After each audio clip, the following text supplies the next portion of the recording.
Kevin over here. Obviously, we saw you just recently in March over in London, welterweight fight. You said you didn't really know if you're going to do middleweight, welterweight. If you were going to go to welterweight, probably needed a bit of time to cut down. So I just how's life been? How's camp been? How's preparation been for Vicente at welterweight? Things were good. I thought I was going to fight once and then didn't fight that fight, so I just kind of stayed in the swing of things. I had this grand slam I was going to hit for the turkeys. I couldn't hit my grand slam for the turkeys, so I only got to kill like one turkey. So it's been a shit show, but it's cool. So it was good, but also a shit show, is what? Yeah, I mean it was chill. I didn't get all my side quests done, so that's kind of fucked up. What was the fight that you almost got that you had to? I had the Baratas fight, but then Gary's popular ass came and took it. So fuck. Was that an annoying, like maybe even mentally, kind of like you thought you had the fight and then all of a sudden you didn't have the fight? Nah, I'm used to it. That's been my whole career. They say, Kev, we need you. I'm there. We don't need you no more.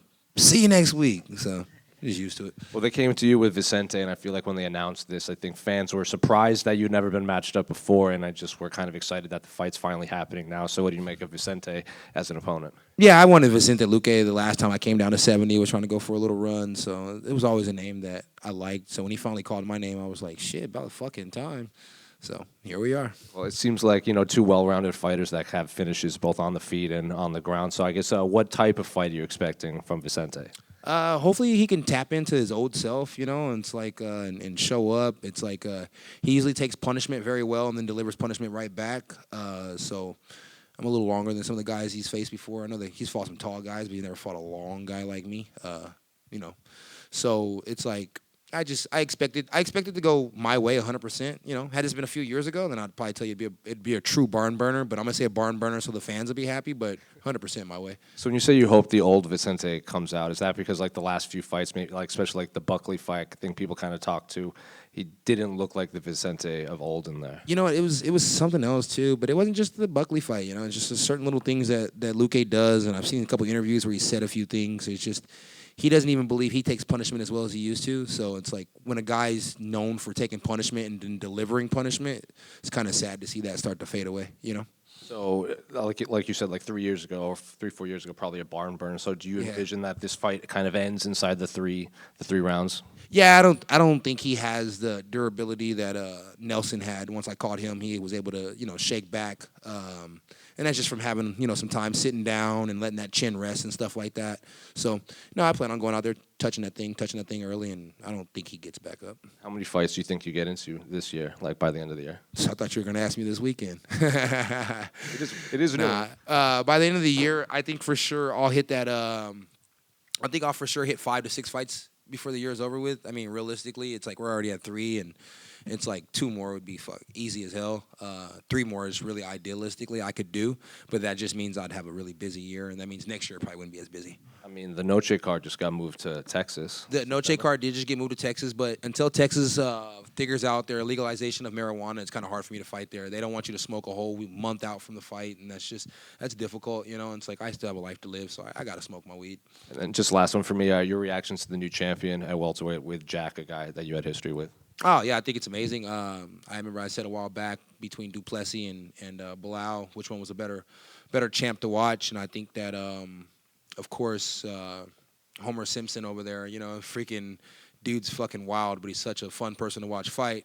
Plessis is a better champ to watch than Belal, so it was pretty cool to see Belal lose the belt. I thought Belal was going to lose the belt regardless. I've been said a long time ago when Islam was teaching him how to hold the belt that if it wasn't somebody else that take the belt from him, it'd be Islam. So I thought Islam was going to come up regardless and take it. What did you make of that fight between Jack and Belal? Because I think even fans were surprised at maybe just how exciting it was between those two. I mean, Belal's best win to me was Sean Brady. I was shocked that he ever beat Brady, but I've never thought the world of Belal. It's like he's a hard worker. He puts in the work, but, I mean, camps boil down to who's going to put in the most work, and as long as you outwork Belal during the camp, you could damn sure outwork him in the fight. So it's like that's all he really has is work ethic. Kevin, right here. So I haven't seen you do any interviews in the lead up to this fight. Was that an intentional thing, and why exactly? Yeah, ever since the Jackson podcast interview, I really don't just do none of that shit anymore. It's like they kind of killed it for everybody. And speaking of that, they still owe me a couple grand, and they always do a bad job of paying me on the first of the month. They always pay like around like the 10th or something like that. I don't know if they have a money problem, but they need to do a better job paying me on time. So future reference for all you guys that want to do interviews, I charge out the ass now. So unless you're getting it this week, you ain't getting one. Could we potentially see you bull riding soon and potentially maybe call out Cowboy Cerrone in a different sport? Yeah, I mean, I'd be down to get on bulls. I think I was on a bull way before Cowboy Cerrone ever was on a bull. And it's like, there's no reason to call him out. It's like, he's not even that good at riding bulls now. So it'd be a waste of time. So this is my last one, and I'm sorry I have to ask this, but you predicted that JDM would beat Belal and that Islam would come up and beat him, then Ilya would come up and fight him. My only question is, where does Kevin Lee fit into all this? Oh, same place I've always been, sitting at home, smoking weed and collecting checks.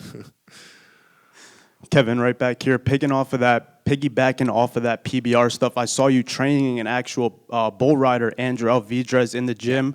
What was it like having a guy from a different, I guess, combat sport, very dangerous sport in the gym with you, showing him that type of stuff? He was a cool guy, really, really humble. It's crazy to know that these bull riders, they go against an animal as vicious as a bull or as big as a bull, and they're still just very humble, calm, collected guys. So it was really cool working with him. And then I actually got to go to the PBR and see him ride, and he actually took first place in that part that he was in. So he won him some good money. So props to that guy. Congratulations to him. I love the money.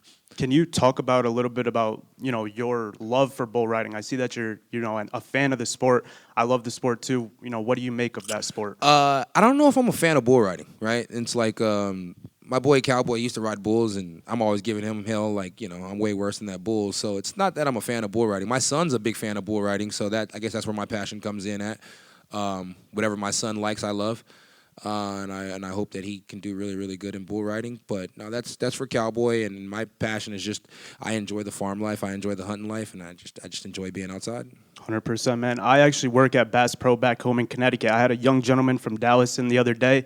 He wasn't a UFC fighter or a UFC fan, but, I had to bring up the Trailblazer and ask, if he knew about you. And like I said, he wasn't a UFC fan, but he still knew who you were.